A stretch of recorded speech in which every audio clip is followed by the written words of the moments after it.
Get your business together. Get yourself into what you do and see it through. Being boss is hard. Blending work and life is messy. Making a dream job of your own isn't easy. But getting paid for it, becoming known for it, and finding purpose in it is so doable if you do the work. Being Boss is a podcast for creative entrepreneurs, brought to you by Emily Thompson and Kathleen Shannon. Hi, I'm Emily, and I own Indie Shopography, where I help passionate entrepreneurs establish and grow their business online by helping them build brands that attract and websites that sell. I help my clients launch their business so they can do more of what they love and make money doing it. And I'm Kathleen. I'm the co-owner of Brave Creative, where I specialize in branding and business visioning for creative entrepreneurs who want to blend who they are with what they do, narrow in on their core genius, and shape their content so they can position themselves as experts to attract more dream clients. And Being Boss is a podcast where we're talking shop, giving you a peek behind the scenes of what it takes to build a business, interviewing other working creatives, and figuring it out as we go, right there with you. Check out our archives at lovebeingboss.com. Welcome to episode number 43. This episode is brought to you by FreshBooks Cloud Accounting. Hello, bosses. Today we have a very special episode because we are live in New Orleans with 75 other bosses, and we're going to be answering their questions quick fire style. All right, you guys, I need to talk a little bit about our sponsor, FreshBooks. I don't need to, I want to. They have been so amazing and supportive. I just don't think that we could have done it without them.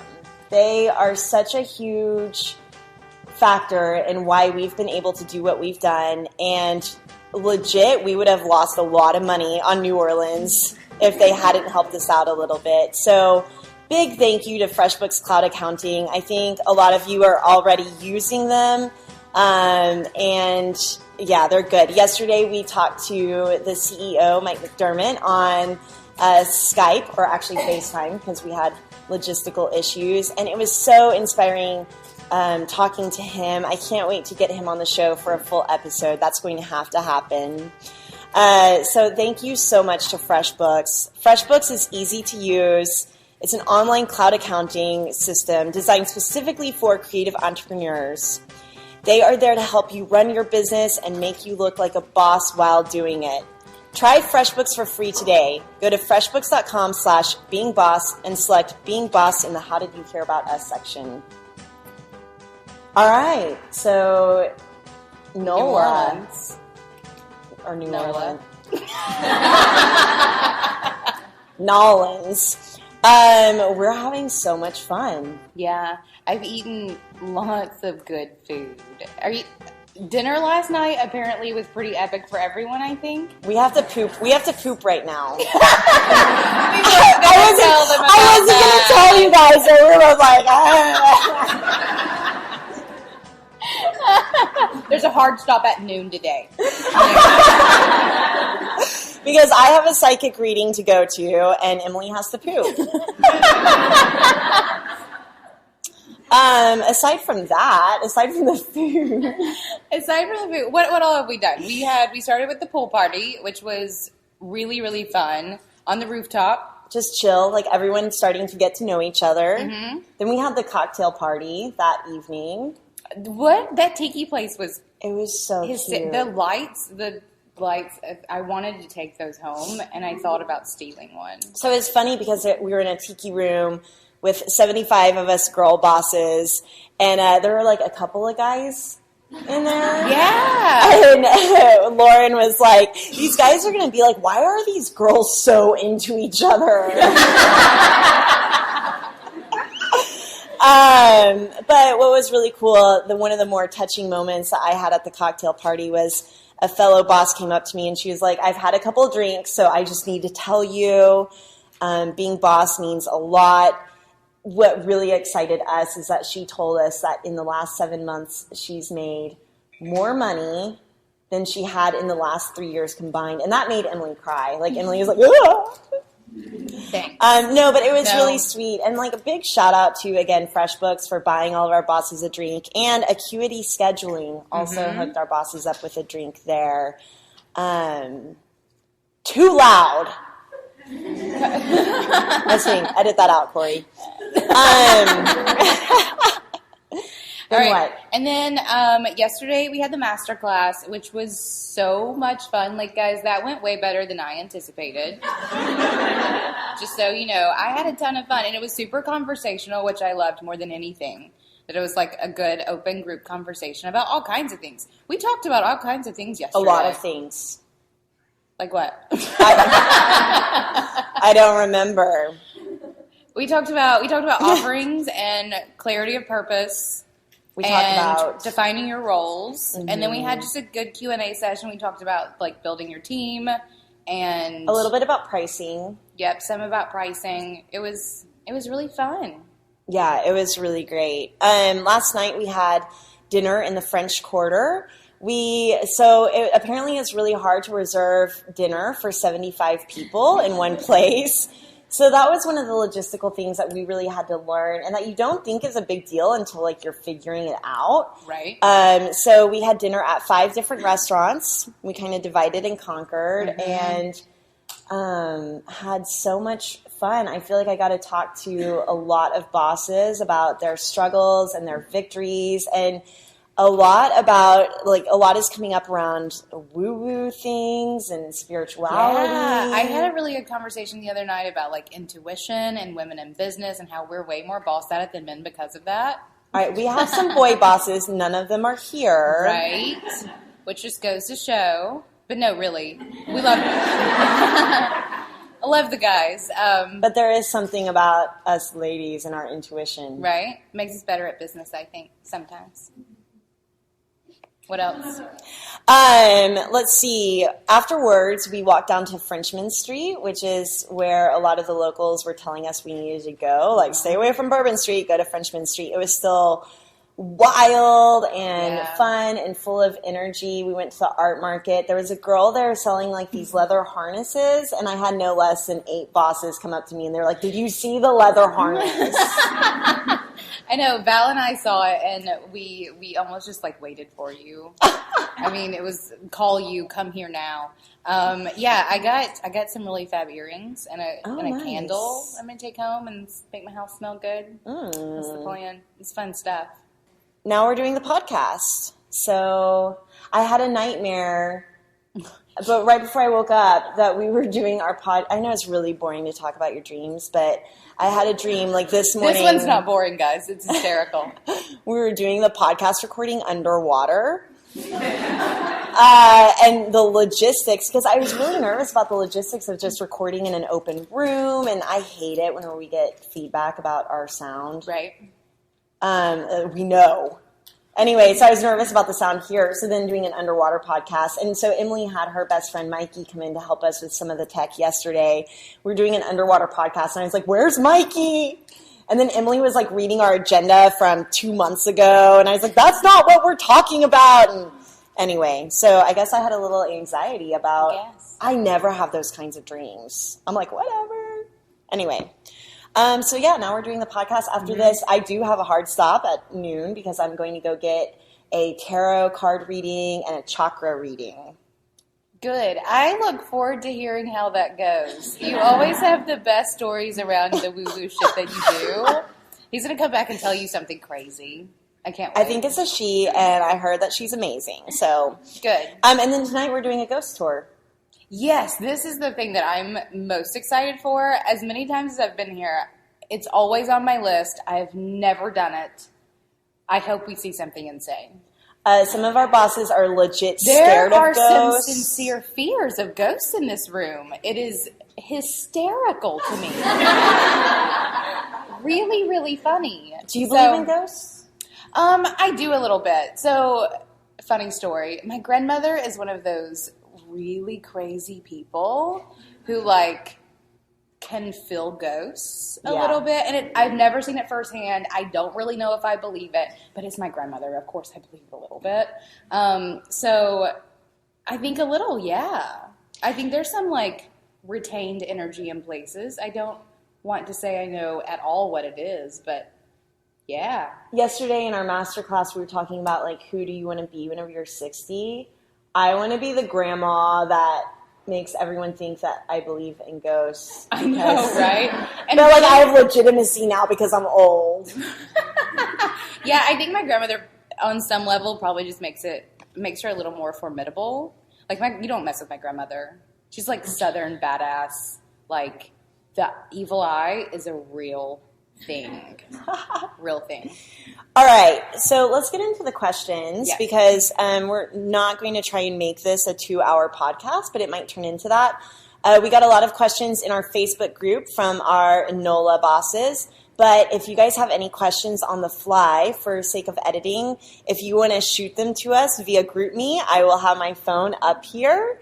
So let's begin. Get started.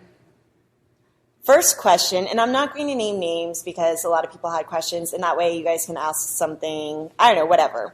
What was your revenue like when you hired your first team member, and how has having help affected your revenue thereafter? Perfect. I hired my first team member, or at least my current team member. I had a couple, like, spotty people before that just came in and helped with some small things, but I hired Corey, who was my first, like, super legit team member.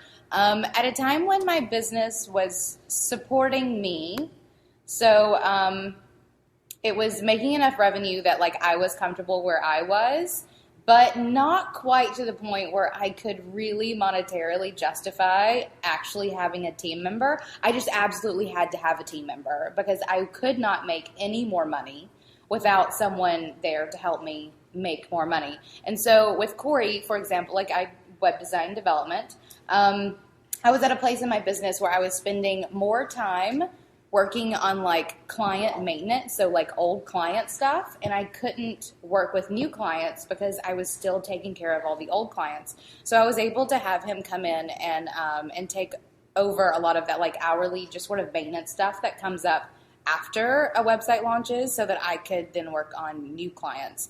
And it affected my revenue because then he could do that stuff and I could go get new clients. And it just snowballed from there. I mean, we started hiring pretty early on, so our revenue was growing anyways as we were growing our team.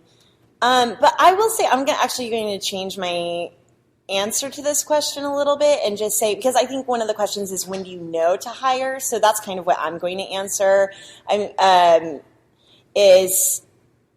We decided to hire when we were both, me and my sister, feeling at 125% capacity.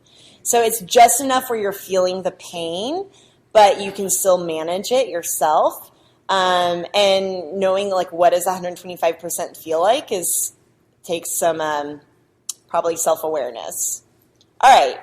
Someone asked how I'm liking my new hair. So about a month ago, I cut off my locks. They were down to my waist, and now I have, I don't know how you describe it. Like, the sides of my head are shaved, right, and the top is a little bit long. Poofy. Kind of poofy. I mean, like, good poofy. It's poofy. I mean, Look you've at seen it, like poofy. Yeah, but, like, you're right. I've seen it poofy. I love it. I mean, what's not to like, right? All right, we got asked, what is the future of being boss? Yeah, I think it ends here, guys. We're done. This is our the finale. No. No, we want to do more events, absolutely. We've talked a little bit about maybe doing them every 6 months, like spring and fall. Yeah. It's funny going into this, we didn't know how it was going to be. We didn't know if we would like it because, again, the test and change thing. You just have to try things out and see if you like it or if you don't like it. Emily and I did not get into business together. We didn't even really know it was a business. Right. To do events. Like, we just didn't really, well, that's not true. We tried doing a workshop 4 years ago. We did. And that was a fail. And crickets. No one signed up. And now we have a room of 75 bosses. Just goes to show. Yeah, do the work. So, no, more events, absolutely. And we knew that this weekend for us would be, like, the defining point of like, if this event sucked, we would never do them again. But if it went really well, then it would absolutely be something that we did. And it's going well. It's going really well. We like it. And we've had the conversation before. Like, we have our separate businesses. Like, we do work that we love every single day. And we have talked about Being Boss being the platform that we do passion projects. Like a platform where we can have events and travel and do fun things. Where you're curating a shop with shop good, right? Like, is that going to be a thing? Like, curating some goods for that? Yeah, so Shop Good did our totes, by the way. And they did a Like a Boss t-shirt. If you go to my Instagram, I have a link to their page. But also, I'll try and get them to put up a shopgoodokc.com/beingboss page that takes you directly to that t-shirt that I was wearing. Yeah, and so I think Being Boss will evolve. Like, this is one of those things where we're not going into it having any idea where we're going to be in 12 months. Like, but also, I think more events. Yes. My sister and I were talking a lot about, I mean, we're always talking about writing a book, and it kind of stresses me out. But right now the question is, do we write a book for Braid Creative or for Being Boss? And so I haven't talked to you about this yet, but I think we need to write a book. Great. Let's talk about that. So, any book agents, if you're listening out there. They are listening. They have hollered at us. But I think that maybe now we can write that book. And then continuing to do the podcast. We love doing it. We would love to create something. Right now we have our packaged email subscriptions, but we would love to create a product that people can buy, and we're talking about what that is. We have something in the works. We just needed to get through this weekend before we could start hammering out what that is. Right. I'm excited to share more, but I'm not ready yet. Neither am I. Let me tell you what it is. I'm hardly ready to talk about that. So number 4 is, why is it that everybody wants to know what to charge for their services, but no one is willing to start the conversation with actual numbers? I love this question. I thought it was a bullshit question. So Emily was like, what is that? I was like, what? I love this question. All right, here's the deal around, I think it's really important to talk numbers and to actually say the numbers. I think especially for women, there is a little bit of a stigma around it. But I wanted to tell you guys a story. A few years ago, I was at a yoga retreat, and there was another guest at the retreat, and she was really great. And we were having really good, honest conversations about our goals and what we wanted. And I said, and I'm going to share actual numbers, I said, I want to make $120,000 a year working just 4 hours a day. So I got really specific about my goal. That was a big, big number. And she was like, I would be out on the street, like living like a hobo on $120,000 a year. Wow. All of a sudden, I felt really shitty about my big number and my big goal. So I want people to know that, and I coach creatives, and I say, what's your dream number? Like, what is your dream number salary? Just a few weeks ago, someone said, my dream number is $36,000 a year. If I had laughed at her or said, ugh, that would have made her feel awful. And legit, I think that's a good number to make. So here's the deal, is that the amount of money that you need and the amount of money that you want changes with every individual. And I think that's why it's so hard to talk about numbers. And then also pricing your services, the same kind of needs and wants and gut feelings will change for everyone. So I think it is a really, really personal decision and conversation. People can be made to feel bad about it. I even know, like with all these e-course, like teaching people how to do e-course stuff, going around and like, I made 6 figures in 6 months. Like, that's just not really attainable for a lot of people. And I don't want anyone to feel bad about the number that they are making or that they want to make. That said, Emily and I talk about numbers all the time. We're in similar industries. We trust each other, and we're kind of in the same boat, I think. So it's good to talk very specific numbers. And now that we share a bank account with being boss, Right. you know, we have to talk numbers, even with our goals and all of that. So I just think it's really personal. And I get where you're coming from. Like, no one wants to start the conversation with actual numbers. I think that's important, but I also think that it changes for everyone. And I never want anyone to feel bad about how little or how much they're making. Agreed. And my view around this question was that I do hear numbers a lot. And granted, they're usually from men. But you do hear lots of conversations about numbers. So just the idea that, like, you never hear anything about numbers, I had to call bullshit a little bit. But I think the key here is if you're not hearing people talk about numbers in your industry, you talk about the numbers. You start that conversation and you get that ball rolling. Don't wait for everyone else. Go at it and see what comes back. Because if you start talking about them, everyone else will too. And then you'll have a better gauge of what you're doing. We got asked, how do you discern between your intuition talking to you and your fear talking to you when making business and, of course, life decisions? I sleep on it. That's my magic thing. Sleep. I should do that more. You should, actually. No, I think for me, it's super hard to discern. I mean, they feel very similar. But if you can sleep on it, like usually the feeling you have when you wake up when you haven't had time to get scared yet is the gut. And for me, that's how I make all my decisions. It's how I fix problems. Like, I'm one of those people that can go to sleep and wake up and have it solved.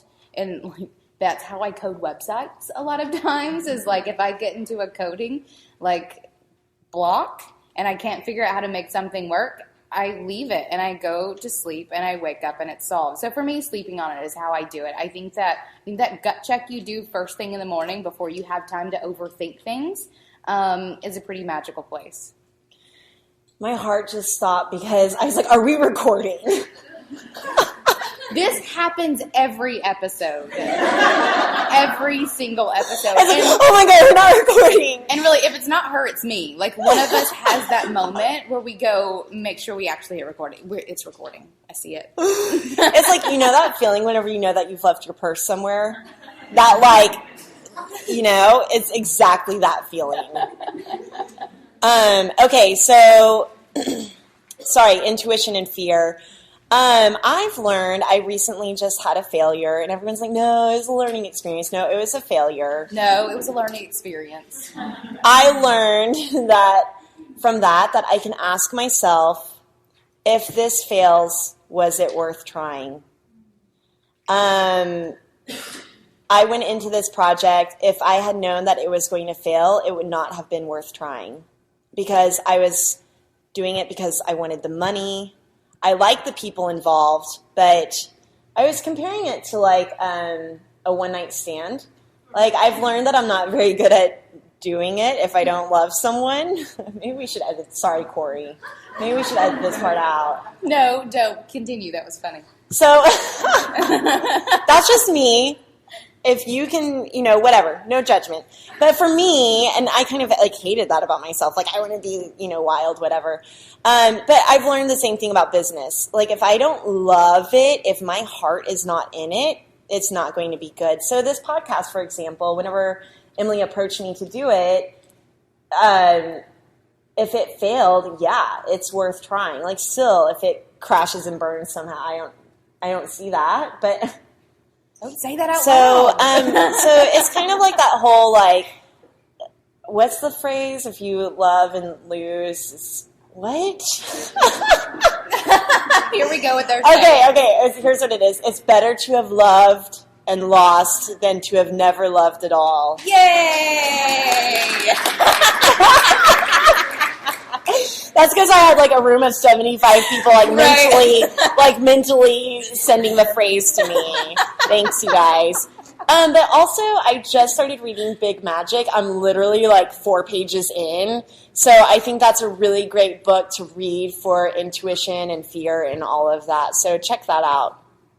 All right. What is the one thing you do when you have that I'm just going to go back to working for someone else thought to shake it off, work through it, deal with it? Or do you not have those thoughts in your 5th year and beyond of doing business? You absolutely have those thoughts. I have them all the time. All the time. At least once a week. Some email lands in my inbox, or some project hits a road bump or road bump, speed bump, roadblock, a thing, and it hits something. It hits something. Or something happens, or I just wake up and I just want to stay in bed, or whatever. Like, it totally still happens. And for me, it's just like a moment of pros and cons. And the pros of working from home and doing what I love and being my own boss and working with my team and all of those things will always greatly outweigh the pros of going back to any job ever. I can't think of a single job I would ever want to have, even really a little bit. So yes, absolutely have those feelings. And for me, it's just like recognizing the good things that I have from doing what I love, and that even if you're just beginning, the pros will really start outweighing the cons. And it will always be more worth it for me to like get through the hard spots than it would be for me to give up and go work for someone else. I take a different approach. I like to follow the fantasy and see where it goes. So I want to quit my job working for myself and work for someone else. What does that look like? Literally, am I putting together a resume? Am I putting together a portfolio? Am I calling? I always have this fantasy of going and working for my friends Dustin and Brian at Ghost. They're also Boss fans, but like, what would it be like to go work for them? So then I imagine literally calling them on the phone. Or my friends at Shop Good, they needed a new person. I was like, I want to do that. So I have a long conversation usually with my sister, and that's what I love about being business partners with her, is that she goes there with me, and she's like, okay, let's go there. So then it becomes actually a reality, because I'm talking to my business partner about what it would be like to leave the really amazing thing we've created together. So I follow the fantasy all the way to then working for someone. And then I'm like, okay, so then what's it like waking up and getting ready? And even that kind of sounds fun, like a nice change of pace from staying in my pajamas or whatever. So like I'm getting up and I'm getting ready, and then I'm going to work and I look so cute. And then what's it like dealing with the client? So almost like the ideal day exercise, like what are the conversations that you want to be having? I think about what is my ideal day working for someone else. And then usually what I'll do is I'll take pieces from that and then bring them into my own work. So if it is getting up and looking cute and going somewhere, I just do that for myself. Also, what was I going to say about that? There was another thing. I forgot. All right, let's keep going. We got a couple of questions on the Group Me app that I want to answer real quick. Let's do it. What advice do you have for bosses who want to raise their average contracts from $15K to $50K? You learn how to sell, basically. We've had Kendrick on the show before, Kendrick's show. She does sales school, and she does some one-on-one coaching. And I did something similar whenever I launched my Indie Boom projects.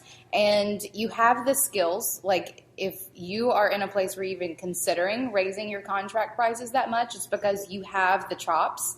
The difference there is learning how to actually sell that to someone. Like that's the missing skill set there.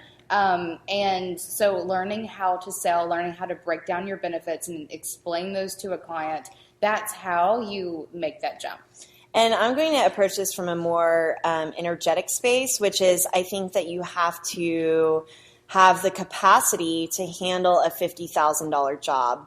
There's a lot of pressure that might come with that as far as expectations. So I would just know what you're getting into. All right. We also got asked, do you have any examples of sneaking in more woo-woo and love into your client interactions? So this conversation, I mean, we've been talking a lot about the woo-woo in New Orleans. Sometimes it's literally maybe just, for me, a big one is whenever they make that investment with me, I kind of say a little wish for them that they will see a tenfold return on their investment in 6 months. So their business will recoup that expense and then some. And that's something also that helps me deal with the anxiety of charging people money doing what I love, because we all, at least I have that. I know that some other people struggle with it, but that makes me feel better with that. And then also we talked a lot about yesterday about your clarity of purpose and knowing your why. The reason why I do what I do is because I want people to have the confidence to be who they are 100% of the time. Branding and business visioning, a logo design, copywriting, that is kind of just a surfacey backdoor in a way to my bigger why. So just keeping that in mind as I'm taking them through that process really helps me just infuse the whole braid method with energy. I agree. And I mean, little things like mantras for us are something that we talk about a ton. And you don't even have to call them that. But having those things in your business and just saying them often enough to clients, like you don't have to tell them that you're giving them a mantra, especially like I have some clients that I would never say the word mantra to. Like I simply know better. But still telling them consistency breeds legitimacy, like telling them those sorts of things so that they are consistently getting this stuff in their head so they do it is really important. But also just in conversations. Like I have some, clients that whenever we get on coaching calls or whatever, like we're going to go a little woo-woo. And so working that into the client interactions where it just fits and do it naturally, not like with intention or purpose in terms of like, I have to have a plan for my woo-woo.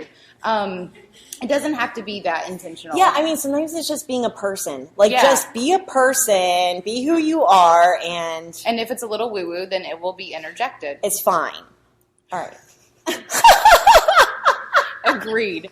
So, all right. So we have recently acquired a new fantastic sponsor, Acuity Scheduling, and we've been working on getting some of that integrated into our business, and we've recently got it set up in Indie Shopography to help us get some of our client meeting scheduling pains fixed. Because, guys, I suck at time zones. Like, on this level that is so painfully embarrassing that, like, I hate even talking about it. But more often than not, I'm a few minutes late for a phone call because I forgot about time zones, or I simply show up an hour late or an hour early. And one of the greatest things that we've enjoyed in terms of trying Acuity Scheduling out in our business is that they have like auto detection of time zones and they fix it for you, which is impeccable when your brain works in the creative chaos that mine does. So Acuity Scheduling is helping me make my meetings on time, which is rare and fantastic. Schedule clients without sacrificing your soul. Sign up for free trial of Scheduling Sanity at acuityscheduling.com/beingboss. All right, let's get back to it. Let's go. Having a business partner can feel like a second marriage. How do you both work together on the Being Boss podcast? Roles, disagreements, all of that.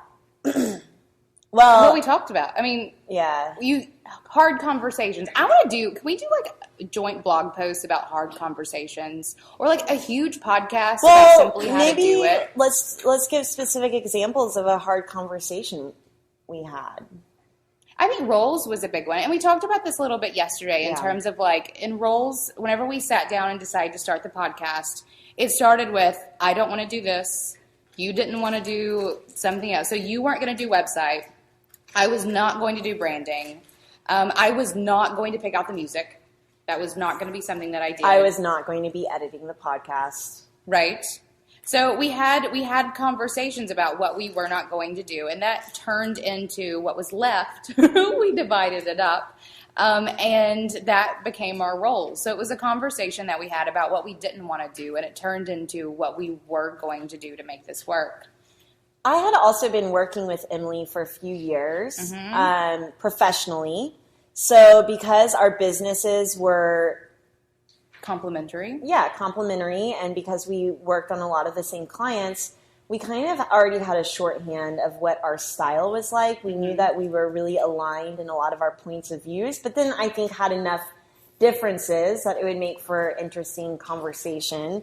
So, I mean, and even now, like if there's disagreements, like most recently, we... Oh.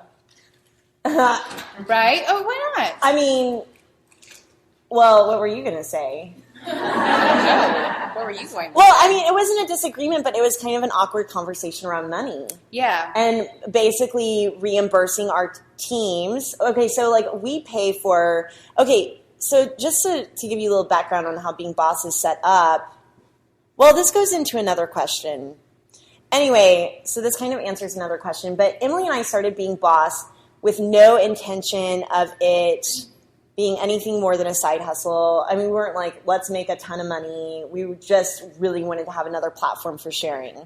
We didn't start an LLC. We didn't have an operating agreement. We didn't have any of those things. We didn't have a revenue model. Like, it was just like, we're going to record, you're going to edit, we're going to post it, then we'll do it next week too. Right. Basically. So, so then once we started making revenue, it was a little awkward because we didn't anticipate having conversations around that Right. At money least so not soon, that early. That Yeah. early. So Braid Creative is half owner of Being Boss, and Indie Shopography is half owner of Being Boss. So it's actually not Emily and Kathleen.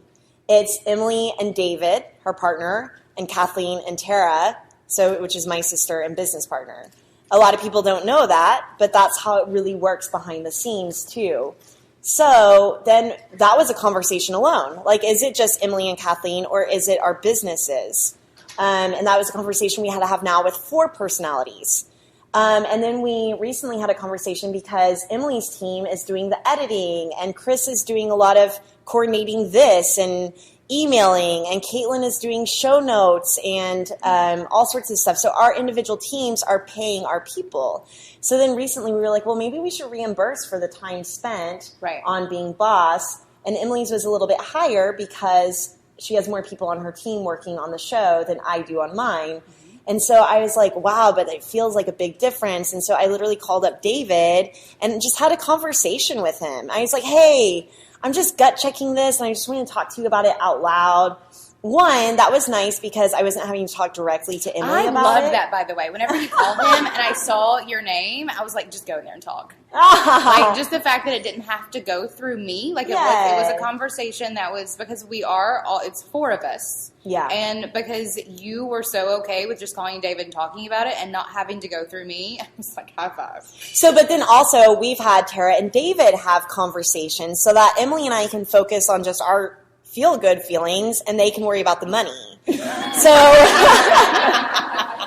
they can worry about how to manage all the money. Right. Good problem to have.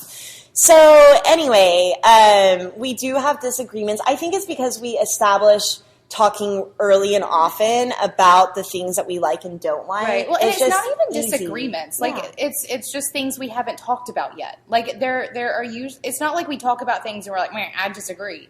It's just there are things that at some point we need to come together and discuss, and then they're fine. Like even this morning, Emily was like, I think that we should not have a 2-hour podcast. And I was like, well, let's just do it quick fire style. Mm-hmm. Oh, yeah, it's just a conversation. Yeah. All right. Anyway. We talk. We communicate. We set boundaries and expectations. We see what works, and we do it. Oh, but yeah, having business partners is like a marriage. So, like, I have to basically want to make out with Emily after recording this to make it work. And you're like, thanks. I'm glad I know that now. I don't really want to make out with you. Okay. Right. Well, see, and then I do make out with David. I don't make out with my sister either. But I often think, like, even especially with Braid, it would be really hard not being sisters, being in business together, especially with like splitting things like Being Boss. it brings up, I mean, there are lots and lots of conversations around it. Well, and I think a huge point there is because we all do have relationships that started so much earlier. I mean, you guys are sisters, which means you've known each other forever. David and I have been together more or less for the past 13 years. You and I were friends for years before this. So we have these relationships that are really firm foundations. We have these periods of dating. Yeah. Before we get in bed together. Yeah. And I think that makes it all much easier. I think the dynamic would be different and maybe more difficult if we hadn't had those relationships first. Yeah. Okay. All right. As a fairly woo woman attached to a mega not woo guy, how do you deal with that? Do you want me to go first? No, I'll go. Okay. Okay, so David is not a woo guy by any means. And as I get older, I'm definitely becoming much, much more woo. But it started rubbing off on him, which is hysterical to me. So the way I think about this, if you are woo, it's who you are. And if they love you, they love your woo. And if they're not going to love your woo, they can go. Basically. But Amen. I think it's just interjecting it into just regular conversations. For me, it's just being who I am, and sometimes I'll talk about David, I don't know, the energy in this room is kind of weird, and he just okay, Emily, and it's not a thing, but sometimes he's oh, are you okay? Do we need to go? It's grown into an understanding of who I am, and it either takes time or a hard conversation. I found that the more secure I am in my spirituality and woo, the confidence that I have around it is unapologetic, but also, and so I'm incredibly spiritual. I believe in all the things except for the devil. I don't believe in that. Despite my little, I was going to say, I'm wearing devil horns. I'm wearing devil horns. But my husband, I hope he's okay with me talking about this, but he's an atheist and he doesn't believe in anything. And he's really confident in that. And so we're both just so confident in what we believe, and we believe in each other's truth. It's fine. There was one day I was having a little bit of a meltdown around the topic of not sleeping, and I was crying, and my husband, we were texting back and forth, and he was like, have you tried meditating? Just, it's I don't believe in that shit anymore. And he was like, I'm coming home right now. So it wasn't he was yes, finally, you're on my team. He was I'm coming home, because he recognizes that my truth does involve meditation and the universe and all the things. He's really cool and sweet with me, on a full moon. He's have you set your crystals out to be charged? So just... Does he put that in his iCal? Yeah, it's in his iCalendar. So, I mean, but I'm with you. If a guy's not cool with it, or your partner's not cool with it, or let me just say, either one, you need to get more secure and confident around your spirituality and what you believe, so that you're not projecting that they have an issue with it, or if they really do have an issue with it, break up with them. No, seriously, YOLO. Yeah, I completely agree with that. I mean, that's one of those things of just simply being accepted for who you are, and if that's part of who you are and they're not going to accept it, they need to go. I mean, we're not here to give relationship advice. But I could. But if you're not into it, if things are not good, if the sex is awful, just break up. There are a lot of people in the world. And my poor husband, anytime we have, a little bit of a valley in our marriage, he's like, this is it. We're going to break up because I'm so this way. Just break up.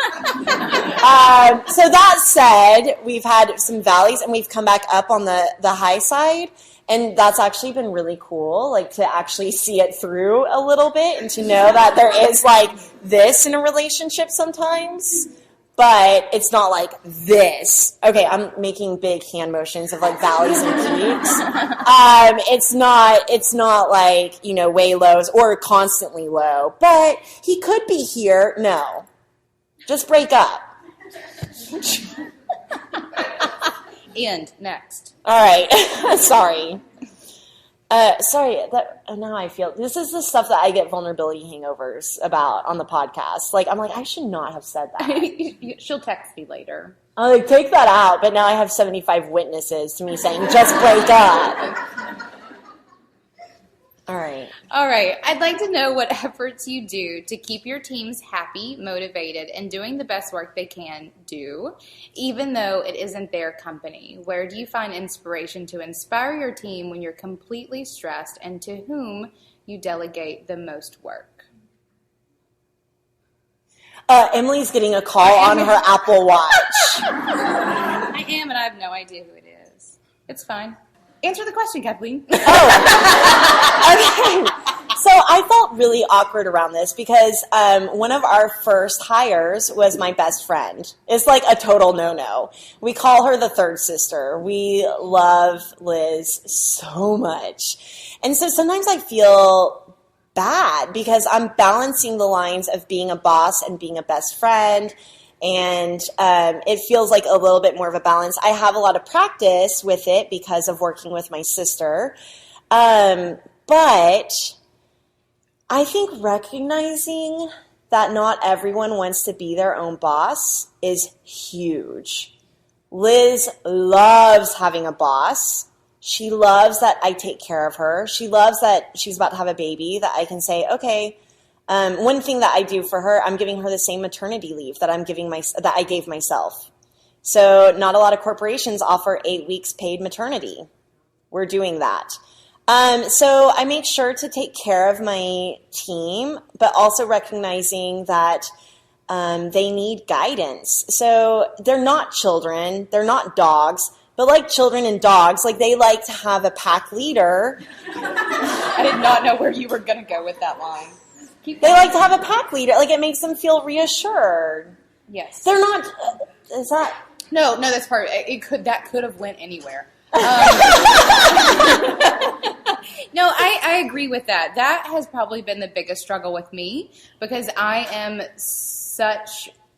always been in boss mode. Like, even when I was working for other people, I was like the girl in early college who was the manager of shops because I wasn't going to work for anybody else. And so for me, it has the biggest struggle has been recognizing that not everyone wants to be their own boss. And I think for a lot of us, that's probably going to be the struggle. This idea of hiring people, but like, why would they want to work for me when they can work for themselves? Because it's awesome. I know, exactly. So for me, part of that is certainly creating like a company culture that is as awesome as possible. Like, my team, if they're sick, don't work. Like, don't you dare work. Like, go rest. Or like, if you want to take a vacation, go, because I'm going to travel as much as humanly possible. So for me, it's creating a company culture that gives them the same benefits of working as I take for myself. So similarly with, maternity leave, it's like taking off when you need to, as long as you're getting your shit done. I don't care what time of day you work, as long as you are answering, important emails and things like that. So for me, it has certainly been recognizing that not everyone wants to be their own boss and that they need and want that guidance or else they wouldn't be there. But also just giving them the kind of culture that gives them the same joy that running the business gives me. That has been really important for me. I also ask my team constantly how it is that they're enjoying their job.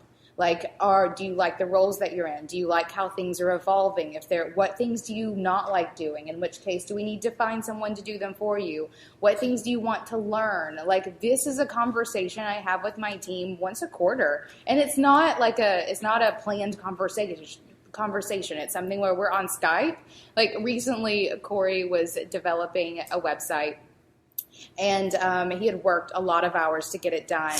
and I was on Skype with him, and he was looking a little rough. And I asked him, I was like, what have you done fun lately? And he looked at me, and he's like, fun? I was like, yeah, you know that thing when you're not sitting at your computer. And he's finishing up his last semester of school, and he does some extra projects on the side. But it was one of those things that was like, this weekend, go have some fun. Like, it's taking personal interest in your employees that makes them want to stay around. At least I hope. Chris, agree? But that's how it works for me. For me, it's about giving them the love and attention and the environment that I take so much joy from and building this myself. I think for me also, one of the things I struggled with early in being a boss to people, literally, is because Liz is my bestie, then feeling like I needed to be friends with everyone that works for me, and that's not the case. So, like, I love Caitlin. I want her to be with Braid forever, but I'm not trying to become best friends with her. So I think that was like a huge... Sorry, Caitlin. I mean, I really... Okay, good. Like, there's like a certain amount of, you know, personal, professional boundaries. And business is personal. It is. And you become friendly. And I would do anything for Caitlin and for my team. But at it's also professional. It's also professional. And so yesterday we were talking a lot about the health of your business. And sometimes if you mix things up too much, that's not healthy. If you keep things too separate, that's not healthy either. All right. We got asked, when you started being boss, did you originally set it up as a business, or did you just consider it a side hustle? And we talked about this a little bit. I still consider it a side hustle. I mean, I think it's a big side hustle now, and it takes up a lot of our time, but it is still a side hustle.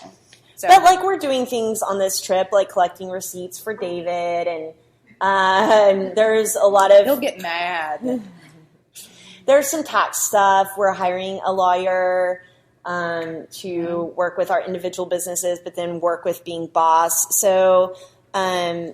It's a business now. It is a business, and it's a side hustle business, but it is absolutely something that we look at in terms of revenue models and taxes. We make sure all of our ass is covered in every way possible. Like, it's a side hustle, but it's one we're taking very seriously. We will be trademarking being boss, so don't even try.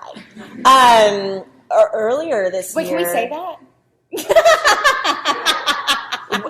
Making sure no one's going to go... Let me talk to our lawyer. I know. That's what I'm most excited about. I'll need to talk to my lawyer. Okay, so we got asked, how do you separate your personal self from your brand when you as a maker are your brand? I have no idea. Right. So, okay, I talk a lot about personal branding. I love blending who you are with what you do. I have found, for me, the trigger of I need a little separation was having a baby. For a lot of people, that's not an issue, but for me, it was a little bit. So I've had to, in a way, start thinking about my personal brand as something a little separate from who I am. It's really kind of a mind flip, and sometimes I feel really self-absorbed, and I get sick of thinking about myself. But for me, it's just saving some things for the in real life conversations.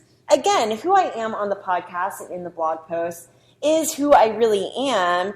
And most people might not know that I'm not sharing everything. But then you hang out with me in real life, and I'm really sharing everything. So, yeah. Well, it's like the layers of an onion thing. Like, you are the onion, and you can share whatever layers you want. But they'll continually peel back, and you can save the innards for yourself. But I think it's just like setting boundaries. Yeah, of like what it is that you're going to share publicly. Like, what parts of you become your brand, and what parts do you reserve for yourself and those closest to you? So I think it's, again, asking yourself, what do you want to be known for on a personal level? What are you willing to put out there?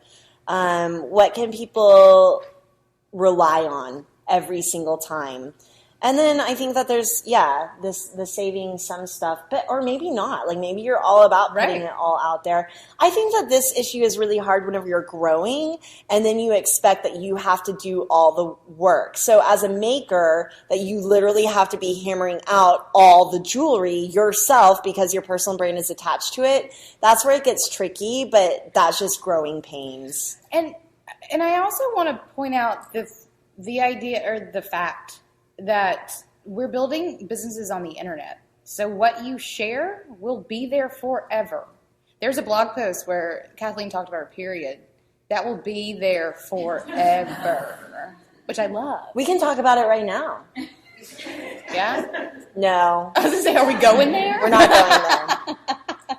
So that is a thing too. So as you are like setting those boundaries, just be really aware that the things that you do share, are going to be seen by other people forever. If you could give all the bosses one book to read for fun or for personal growth, what would you recommend? Daring Greatly. Done. I love Business Brilliant. All right. Let's see. As entrepreneurs who have kids, what do you wish you knew before having kids that you know now about juggling of the two? So I can't answer that question because I started my business right after I had Lily. So for me, it's always been the two. I don't know what it was like or how easy it must have been before. But for me, it's always been both of them. And whenever I have time without Lily, I'm not working on my business. I'm like sleeping or like walking around or doing like me things. So I imagine it's probably like me time that I took out of that equation much more than business and Lily time. So probably self-care would be the one thing that I would focus on a little more. The one thing that I like gave up the most, but not gave up entirely. I love just taking baths. I think the one thing that I wish I had known is that even with my baby being in daycare up to 8 hours a day, that there's still a certain like mental energy that I reserve to him that makes me less efficient. So I legit thought, okay, I'm going to be so efficient now that, especially whenever he was really little, he was maybe in daycare more like 4 to 6 hours a day, and now it's a little bit longer that he's older. But still, my brain cells are just zapped, and I'm not as efficient as I used to be. It takes me longer to transition between tasks, and I think that's because like by 8 a.m. I'm tapped. I've already been dealing with the emotions of a 2-year-old, and I know that never changes, like, and is only probably going to get harder as he gets older and has more preferences. So I wish I just had known to reserve that it's not just about the hours in the day that you have. There's like sort of like an emotional and mental capacity to having kids that's really exhausting. I feel like I talk a lot about how hard it is to be a mom and to be boss. We've been here, and my favorite thing is getting texts from my husband and my mom sending me photos and videos of Fox, and my heart is just, I love that kiddo. I just want everyone to, I mean, you guys know, but I like him a lot. A lot of times bosses ask me about when is the right time to have kids, and honestly, as hard as it is, I don't think that there's a wrong time if you're in a good position with your heart. So, I need to interject. That was my grandmother who called. I think she heard me. I'm really like, she has creepy intuition on this level. So we know. That's so sweet. Maybe you should take her call on the podcast. Oh God, no. I'll talk privately later. Okay, we got asked on the group me. What was my book recommendation? Daring Greatly by Brene Brown, and she was on the podcast last week.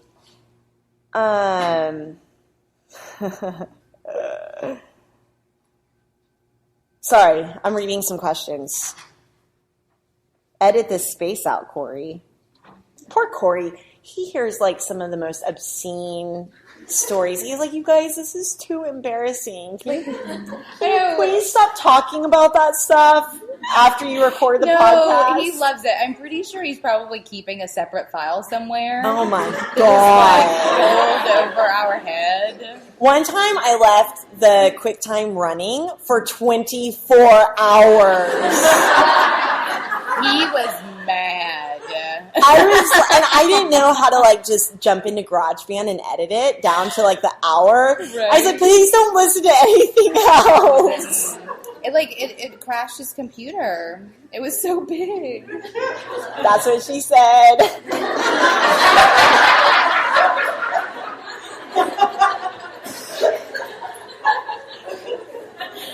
All right. Next question. Okay, as creatives who offer client services, do you feel the urge to just create designs, websites, etc. for yourself to get that creative release? If so, how do you get it out with personal projects, etc.? You're looking at it. This is what being boss is. Yeah, I think Emily redesigns her own website every 2 weeks. I used to. I certainly used to. And that was part of it. Like, especially when you're starting and you don't, that's how you know you're into what you're doing, I think. Whenever you start out, you're not, like, slammed with client projects. If you find yourself doing it for yourself or giving it away for free or just finding people to do it for, that's how you know you've hit the sweet spot. And I think that's a cool thing. And do whatever you need to do to get it out. If you can do those things for personal reasons and, like, add some revenue in there, that's great. But, like, it's just, you do it. One of the things that my sister and I really encourage the designers that we work with to do is to design in your own aesthetic and to design what you like. I just got a photo of Fox just now. Okay, See, so... I heard you too. So, yeah. So, one of the things that my sister and I really encourage designers to do is to design in their own aesthetic. And this is kind of controversial a little bit because designers are taught to really conform to their client and problem solving for their client and being what their client wants. But for me, if I can design stuff that I love designing for my clients and get paid for it, it's a win-win. And then I can just watch Netflix in the evening. So I'm good to go as far as like my creative release and outlet goes because I design the stuff I like designing. Done. Okay. We got asked, how did you each come up with your title on what to call yourselves, and how many versions did you go through until you found it? So I still don't have a title. And part of that's because your roles will be ever changing. And I think you also have to cater your title a little bit to who you're talking to. Like for me, if I, meet up with an older man who's like, "Oh, what do you do?" I'm a web designer, because it is something quick and easy that I can say to just get over that conversation. Because it doesn't matter what I do. It's just like a nicety thing. If it's a potential client, I'm going to be a little more descriptive and use words that they're going to connect to a little more. So for me, I have none, but I have like 20. And it depends. Or sometimes I'm a podcaster. Me too. I'm a podcaster a lot now. Right. So like you totally cater it to your audience, like the person that you're talking to. For business card purposes, I usually just find something relatively generic and throw it on there. Okay, here's what I love about what you said there is you said, sometimes I'll just tell people I'm a web designer. I think it's really good to just say what you mean and boil it down, and that is your title. So yesterday we were talking about making your job title, and that could probably be more creative for your own clarity of purpose. But I think whenever it comes to getting hired and making money, if you're a coach, but you hate the word coach, it's a word everyone understands. Use the word coach. It will get you hired. I'm talking to you, girlfriend.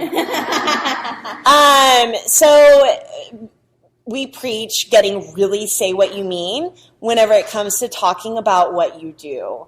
And I know that it's not everything that you do, but that's okay. You know, and I know, and we all know that you do so much more. But to make the money, because again, we're being boss, we're in business, get more say what you mean about your title and what you do.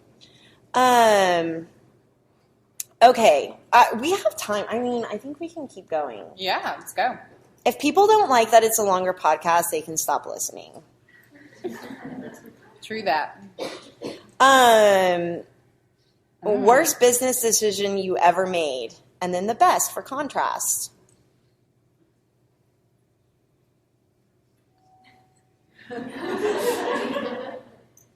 Probably getting into business doing something I didn't love. Best, getting into business with people I love. Oh, I like that. Everyone start crying. Worst business decision you ever made. I think, especially early on, taking on the wrong clients just to, like, I don't know, book a client. I've had a couple of those that ended up being some of the worst business decisions I ever made. And then best, I think, is taking on the clients that I really, really love. Especially, we work with our clients really long term, especially these days. And, like, those are the decisions that will fill your bank account, but also fill your soul. It's working with people on, like, same level, but it's also working with, like, client side people. I think those decisions are some of the best and worst you can make. Yeah, it's funny because it's a double-edged sword, because I think some of the best decisions I've made is opening up to collaboration. So in college, I was the girl that hated group projects because no one else could do it right, and they wanted to pull all-nighters, and I like my sleep. So those were nightmares. I was always resistant to it. So then I was like, okay, I'll get in business with my sister who is legit. And then I started really opening up more and more to collaboration. Again, I opened myself up so much that then I collaborated with not wrong people, because they were great people. It just wasn't a good fit. I think really being careful about collaborations and communication and who you work with can make or break it. So it's like two sides of the same coin are the best and worst business decisions I've made. I agree, because it's not the services you offer. It's not what you name your business. It's not what you make your email address. It's not those little things that we tend to fret about. It's the people you decide to become a part of your business, either as part of your portfolio or as, like, part of your, like, a wholesale portfolio, or your employees or your partners. Like, it's the people you bring into your business that will make and break it, not the little decisions that you make along the way. All right. I'm getting asked to share the story about the time I auditioned for America's Next Top Model. Do you guys want to hear this? Is it okay to share it? I think it's hysterical. Can I bring Tara up to tell the story with me? Tara, come and tell this story.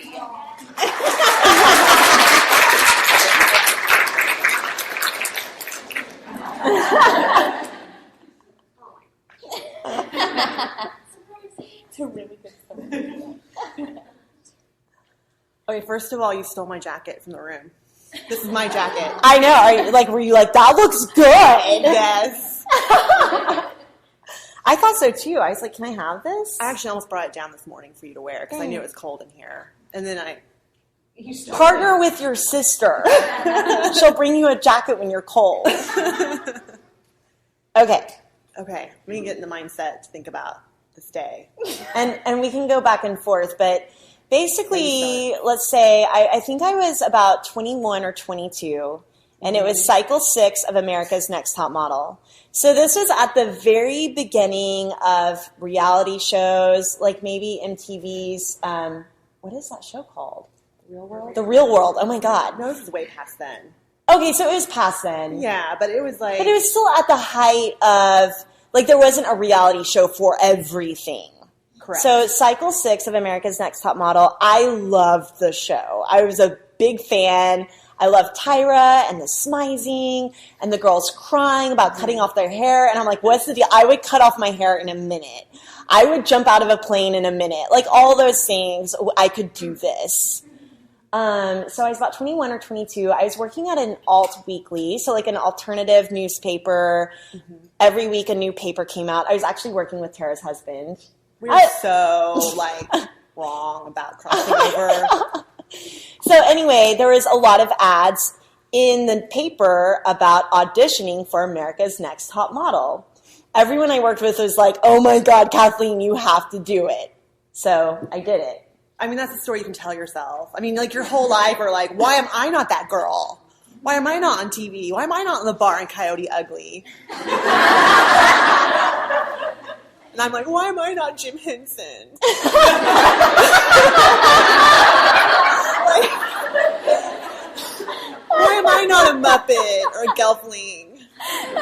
So whatever, it works. Okay, so this day was like, yeah, let's do it, right? And so I think that how they do it, they do the auditions where they do local city auditions, and they were doing it at a car dealership. But it was the Volkswagen dealership. So it's cool. It was really beautiful. They are not a sponsor. It was really beautiful and modern and cool. So we had to get there at maybe 8 or 9 a.m. And you had to fill out this application online, right? And all the paperwork. I think this stuff is fascinating. I would love to see like more behind the scenes of how reality shows are produced. I'm sure that exists, but... And I had to provide photos. I didn't have as many photographer friends then as I do now. So literally taking photos, I forgot that I needed to provide one in my bikini, like in my underwear in the bathroom. With like my Canon Power Shot. It's like all yellow and yellow tile. It was just, it's fine. Okay, so to get a mental picture, Kathleen has always changed her hair her whole life. Like, that's what's consistent about Kathleen's hair is it's always different. So at this point, it was really, really straight and really red, and you kind of had a really rockabilly style. So we thought you would make a really great character on this reality. Like, we were really acknowledging that you have to be a character, right? Yeah. So even then, it was like personal branding, I'll be the girl, mixing it up. So we kind of went into that, whatever. So we get there, and we have her paperwork, and we get out, and I'm with her, like her companion, and I bring an umbrella because I bring an umbrella with me because it's so hot and sunny that day. And so I'm like here, and I have the umbrella open, like so she doesn't get sunburned while we're standing in line outside the Volkswagen. And I'm like so white. And all the other girls auditioning are beautiful, dark-skinned, African-American, gals. Like, I was one of the few really light-skinned people there. And so I'm with this umbrella. I just feel like I didn't feel like a dork. No. I was like, get under this umbrella. And I'd be like to the other girls, you want to get under this umbrella? And they were like, who are you, freak? Because we were so nice. And then the local news showed up. So we're all in this long line. Everyone's taking it really seriously. Except for maybe maybe you were, but you're pretending like you weren't because I was with you. But I felt pretty serious. Like, I thought it was hilarious. Like, I was all like, So the news guy comes, and he's filming all the girls in line for America's Next Top Model audition. And all these girls look like models, by the way. Yeah, they were gorgeous. Everyone's gorgeous. I'm like, you look gorgeous in real life, Kat. I'm such a... I'm like, listen, if you don't get it, it's just because it's not translating. Like, in real life, you're gorgeous. I know, I'm the awful older sister. So then the news camera comes, right? Yeah. And all the girls are like, sucking it in and being all serious. And Kathleen turns, here she's getting up. She makes eye contact with the camera guy, and she starts stomping. Like that. Yeah.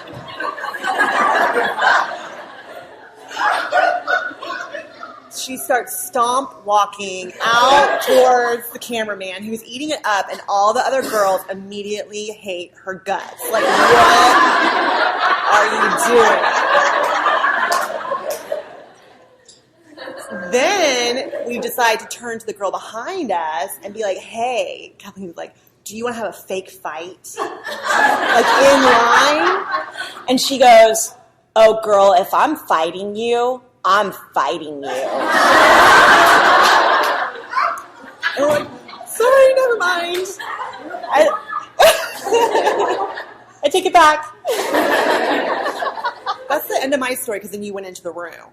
Okay, so then I get to the next phase, and we're in a room. I can hardly remember, but we're in a room, and they're telling us all the rules about going into the room with the camera.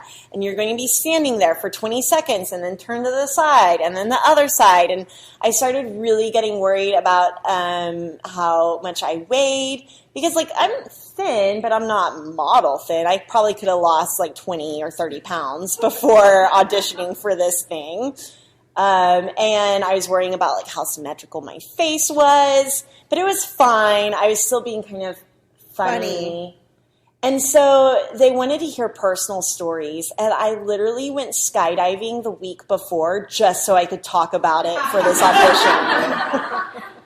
Oh, that's why you did that. I didn't tell Tara I was skydiving until after I landed. And I called her and I said, I just went skydiving. Are you crazy? A little. Wait, do you think there's a confidentiality agreement you signed when you auditioned for America's Top Model? I mean, this is why I'm not doing the podcast with you. Because I'd be like, you can't say that. And you can't say that. Surely. So it was just local reps kind of hosting the audition, and they were really nice. They were like, I think you're going to get it. So then I really thought I was going to be on America's Next Top Model. Cycle 6 comes out. There's a beautiful girl on there named Molly. Do you guys remember? She had short hair and like really blue eyes. That was supposed to be me. Like, that's the slot you would have filled. Yeah. So that's my America's Next Top Model audition story. Which we may have to edit out for, I'm looking at our lawyer now. I get to say it too now. We're fine. She says we're fine. Oh, okay. Thanks for letting me come up for that story. I didn't want to talk about branding or methodology or... No, you're I want to talk about the America's America's Next Top Model story. All right. And Gelflings. Thanks.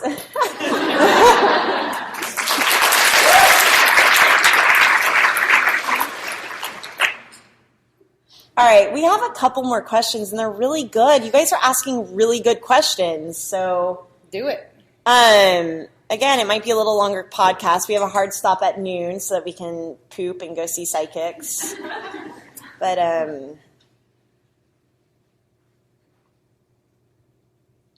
we're getting a lot of coaching questions. I didn't mean to be like, ugh. She's really excited about these. Okay. Do you have a coach you've worked with for a long time, or do you mix it up every 6 months or so and find a new coach to focus on specific goals? I do think that whenever you hire a coach, it's good to know exactly what you want coaching around. I've had coaches for more vague reasons, and it just feels like I'm making up stuff to be upset about just to get coached on it. So that's a little awkward, and something that you have to be careful about whenever you're being coached. Like, so be careful about that you're not just making up stuff to be upset about. I like getting different coaches for different things, but I always go back to my coach, Jay Pryor. Whenever I need him, I just will call him up and be like, hey, I just need one session. Like, I just need a brush up. But then I also have people in my life, like Emily, who is a business coach, and I can We talk about a lot of things. leverage that. I'm like, sorry if I'm crossing any boundaries, but do you think I should do this to my email list? And she's like, yes, yes, and no, whatever. And then also, obviously, my sister is a huge help in my life, personally and professionally. So, but I do think that mixing it up and getting a coach for what you need is important. But then if you find someone that you connect with, come back to them. And even if you need to talk to them about things that aren't in their area of expertise, but you really trust them, that's always good too. Agreed. All right. Do you think using coach requires a coaching certificate? I default to mentor since I'm not a trained or certified coach. And this question probably comes because we're like, if you're a coach, just say that you're a coach. I think that coaching and the industry is booming and it's getting huge. I'm weird about using the word mentor because if I'm mentoring someone, it does not cost money. Like for me, being a mentor is someone that I'm giving my time to, giving my gifts of knowledge to because I have a personal vested interest in them. I mean, I have a personal vested interest in everyone I coach too. It's just a different relationship. It feels more of like an internship or that sort of thing. But I think you can use coach without being certified, but just be careful. Just, you know. I know there's a lot of stink about this. I know. It's a big nasty conversation. And the way you fix it is that you actually are good at what you do. So if you're going to use coach, don't mar the word by being an asshole coach. Like, just do it right and no one will ever have a problem. I felt like I needed to go through coaching training in order to call myself a coach. I needed that to give myself the confidence and credibility. So I did that and it was huge and it was awesome for getting that and feeling like I can use the word coach. I don't think it's necessary even after going through the training. I'm like, wow, this is a lot of stuff that I was already reading about or already doing in my business, but I needed to pay that money and that investment to feel good about using that word. So it might just be get some certification, invest in it, and feel really good about using the word coach. Do you have any advice on relating to close friends who are not entrepreneurs? I find many of mine have a hard time talking to me about my work life because they assume it is always amazing, and why would I ever struggle or complain? I've surrounded myself with entrepreneurs. I know. I'm thinking the same thing too. Or you just show them both sides of it. Like if you guys are going to have a conversation about work, I mean, they're going to both like praise and bitch and you can do the same thing too. Like show them that it's not all like daisies and butterflies, but don't endlessly talk about it. And I don't know, there's a lot of thoughts that entrepreneurs just get to play all day. And I think it's almost part of our job to like prove that this shit is hard or else everyone's going to be an entrepreneur and half of them are going to end up failing. But it's also not that hard. Says the bosses. I don't know, like I just don't want to perpetuate. It's both. Like, and I don't think that it's for everyone, but I do think that there is something happening in our creative culture or society that really celebrates the entrepreneur right now. And I don't think that we all have to be entrepreneurs to connect like bosses. You can be your own, you can be boss without being your own boss. So for my friends, it's kind of like relating to my friends that don't have kids and saying, okay, here's the experience. Here's what I'm experiencing. But then also I love connecting with my mom friends and being like, okay, can we just talk about this? Like you can dive deeper faster, but I still love having friends that don't have kids because yeah. They're more fun. Just kidding. A little bit. A little bit. Yeah, well, and I think it's being okay not talking about work sometimes. And I know that's something that people like us who are so into what we do get into this rut of talking about what we do all the time. And that drives our non-entrepreneur friends nuts. So I think just being mindful of like having a good balance in conversation is really important. And then they're going to be a lot more receptive when you are talking about what you do than if you're literally just talking about it all the time. I have weird boundary issues too because I hang out with so many creative entrepreneurs. Whenever we're talking about business, there's a point in which I'm like, you know what? Like, you're my good friend, but I should be charging you for what we're talking about right now. And it is a really careful balance because I love talking business and I love like, giving my friends as much as I can. But at some point, like, hey, can we talk about boys or something or, you know, travel or just something else? So it is balance there too. We got asked, how do you handle the incidental naysayers in your lives, both in business and otherwise? How do you not let negative but unavoidable folks take the wind out of your sails if you're super stoked with where you're going? I break up with them. I feel like that's more of an internal conversation than an external conversation. People are going to say shit. If people don't understand what you do, they're not always just going to like resort to positivity.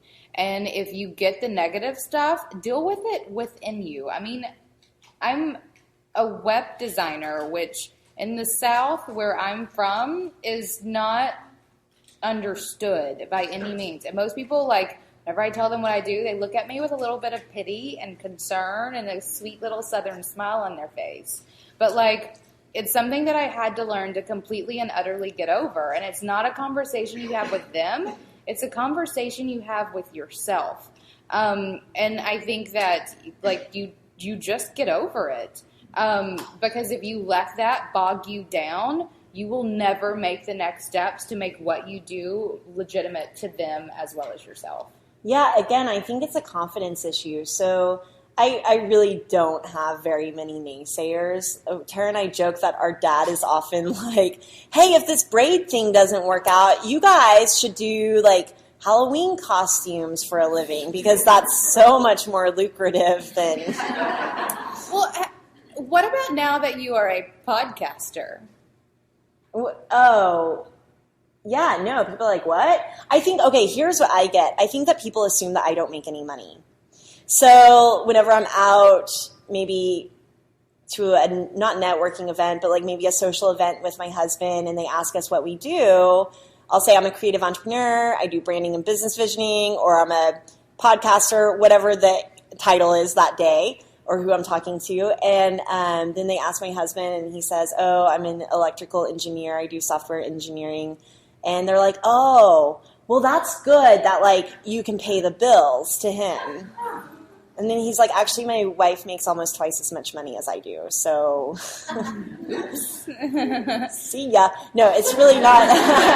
Like, I just laugh my way to the bank. Or, like, now, like, so I used to be, and there's probably, like, even just talking about here, maybe a little bit of insecurity or, like, I have something to prove about it. But, and now I'm kind of like, you know what? You can think that. You can think I make no money. That's fine. I have nothing to prove to you, stranger, at this event.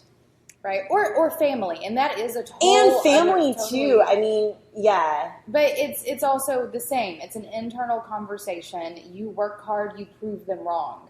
I know for me, a lot of it's definitely been using that as fuel to, like, do what I need to do to make anything that anyone could ever say to me completely irrelevant. And, like, I would rather use that as power for moving forward than, like, something that holds me back. I think the more confidence I have in my vision and what I'm doing, the more I can get my family on board with it. And so this is huge. Like, if your partner is scared because you want to quit your job and they're like, hey, I don't know, like, will this work? They're thinking about themselves quitting their jobs and trying to do what you're doing, and that might not be for them, and that's okay. So again, communication. Talk to them. Say, here's why I'm doing what I'm doing. Here's how I plan on making money. If they're riling something up in you by being a naysayer, it might be because you have holes in your business model, especially if they love you the most. So, for example, I might bring something up to Tara, and she's like, I don't know about that. And if I get angry and defensive, it's because probably she's right, or because there are some holes in it, or she's scared. And I'll say, okay, no, here's why I think it's going to work.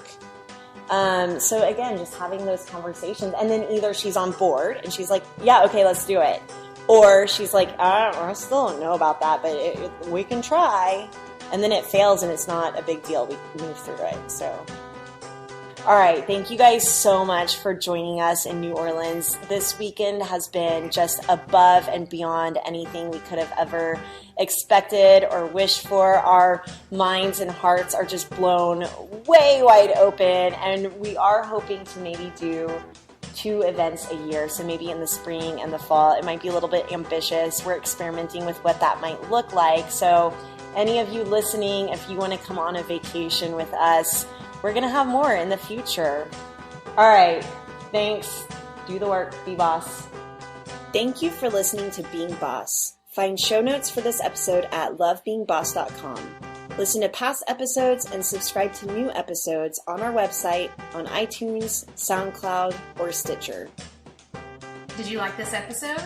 Head on over to our Facebook group by searching Being Boss in Facebook to join in on the conversation with other bosses, or share it with a friend. Do the work, be boss, and we'll see you next week.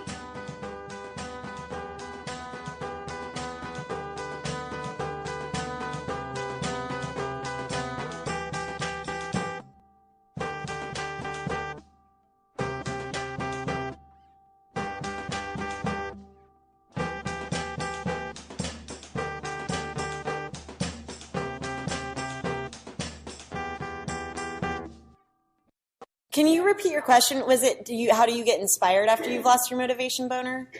Yeah, like how do you get back in the boss mindset where you're like, okay, I need to take care of shit.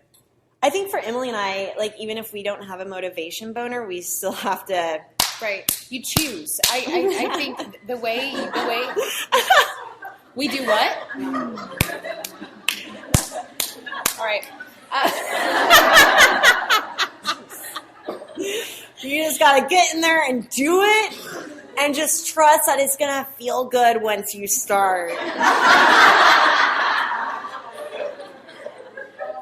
I love sex metaphors.